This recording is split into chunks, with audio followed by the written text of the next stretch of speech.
everyone, today I am gonna watch my first scary animation.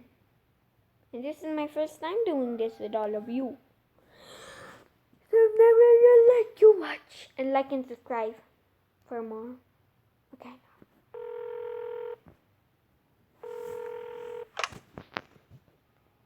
I've been in between jobs ever since I left college, doing different things here and there, odd jobs sometimes. It wasn't until I started as a 911 operator that I realized that's what I really wanted to do with my life. But it'd only been about 4 months when I received one of the most chilling, unexplainable, and spine-tingling phone calls of my life. The night it happened was a particularly grueling shift. I'd spent the last 10 hours dispatching police for the various houses. I was about 2 hours from finishing when I received a call from a little girl named Samantha. The following is a transcript of that call. 911 operator, what's your emergency? Hello? Mommy's fallen over. What's your name, honey? Samantha. Okay, Samantha, can you tell me where you live? I don't know the address. Can you find me? Yes, Samantha, I can trace the call. Can you tell me what happened? Mommy's been acting all weird the past few days. Not sleeping at nights, going around scratching at the walls. I'm too scared to come out of my room. I was in bed and I started hearing this weird moaning sound. Mommy sounded like a zombie. And that's when I heard someone giggle. What's Mommy doing right now, Samantha? Mommy's on the floor right now. She won't get up. Is she breathing? I don't know. I can't see her chest moving. I'm scared. It's okay, honey. Help is on the way. I'll need you to stay on the line until they arrive. Can you do that? Yes. Something's happening. What's happening? Mommy's twitching now. Her eyes are fluttering. That's when I hear the distinct sounds of someone moaning and the sounds of someone dragging something. I could hear Samantha's whimpering. Is someone coming? I'm scared. Yes, Samantha. They're not far away. What are those noises? It's Mommy. Samantha, what's Mommy doing? I'm hiding in my wardrobe. She's crawling on the floor like a tarantula. Her eyes have gone all weird. She's hissing and this weird foamy stuff is coming out of her mouth. Can she see you? I don't think she can see me yet.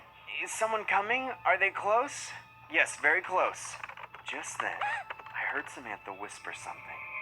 Samantha, are you okay? Mommy's walking backwards now. I think she knows where I am. Her black eyes are looking right at me. Please, I'm scared. Mommy's trying to hurt me. Samantha, what do you mean your mommy's walking backwards? It's all upside down. Her legs are twisted the wrong way. Her body is normal, but her head is all backwards too. Do you know when you twist your Barbie's head? It's like that. She's shaking as she walks, kind of like a robot. She's coming! Samantha, the police are right around the corner. Mommy's smiling now. I think it's okay for me to come out. Samantha, stay where you are. Mommy? Samantha? Samantha, the police are right outside. Mommy, please stop. You're scaring me. Samantha? Samantha. I don't want to eat that, Mommy. What do you mean it'll make me just like you? Where are we going, Mommy? Just then, I heard a piercing scream, and the line went dead. When the police finally arrived at the scene, they neither found Samantha nor her mother. In fact, the house didn't look like someone had ever lived in it. They reported that the lights didn't work at all. There was no furniture, and they found the decaying corpse of a dog which looked to have been dead for weeks in the middle of the living room. Insects, maggots, all kinds of detestable things were found slithering around the house, but not a trace of any living human being. Eventually, I quit my job the very next morning. That call has haunted me ever since then. I just couldn't comprehend my experience. My boss and the other officers were all adamant that they were sent to the wrong address. It was all deemed the fault of the dispatcher, me. But I know I wasn't wrong. I know the address was right, and... Sorry for the audio issues. Just something. Let me just pause this video so I can be more concerned. Okay, it stopped. So I wonder what's that loud noise out there. Well, of someone working. Okay, now. I know there was no error in the system. It wasn't my fault. I think about Samantha every day, and I pray that nothing bad happened to her. However, deep in my heart, I know that someone was pretending to be her mother. And that someone did something unspeakable to her, something unthinkable. I will never forget that scream.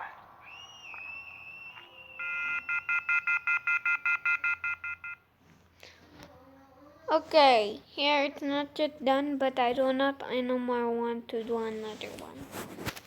And that is the only thing that I want to know. But here's another one. I do not even like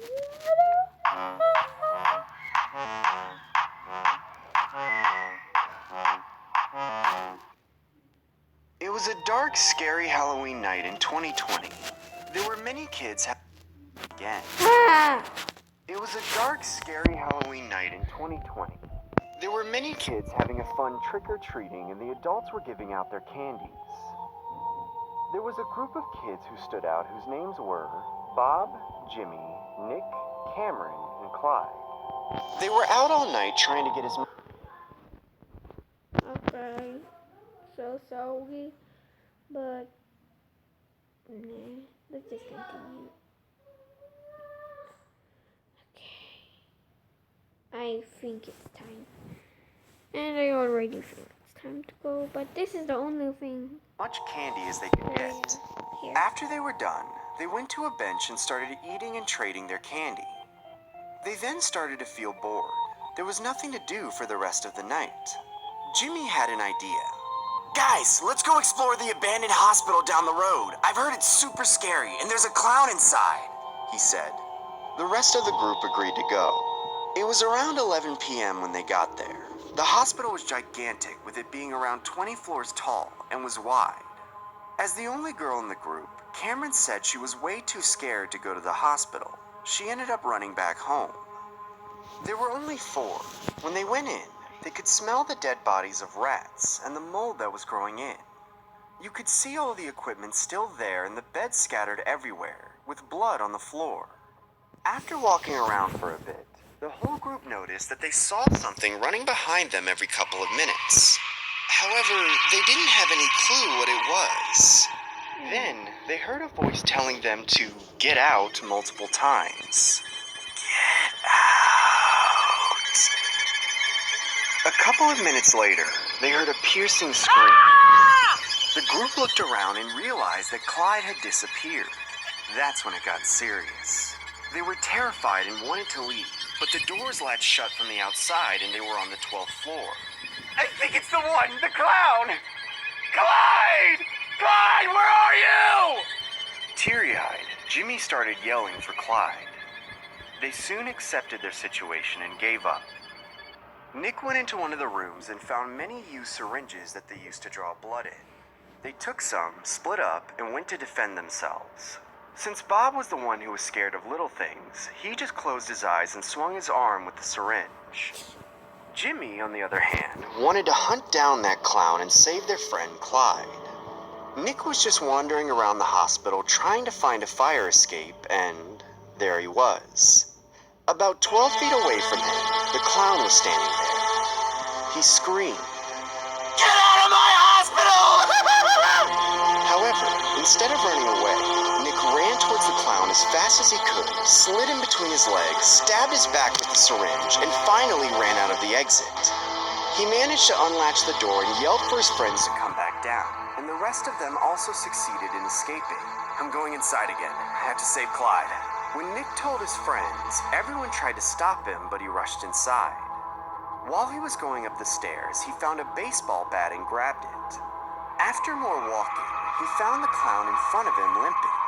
"What did you do to my friend, you bastard?" he yelled, but the clown just laughed like he was insane.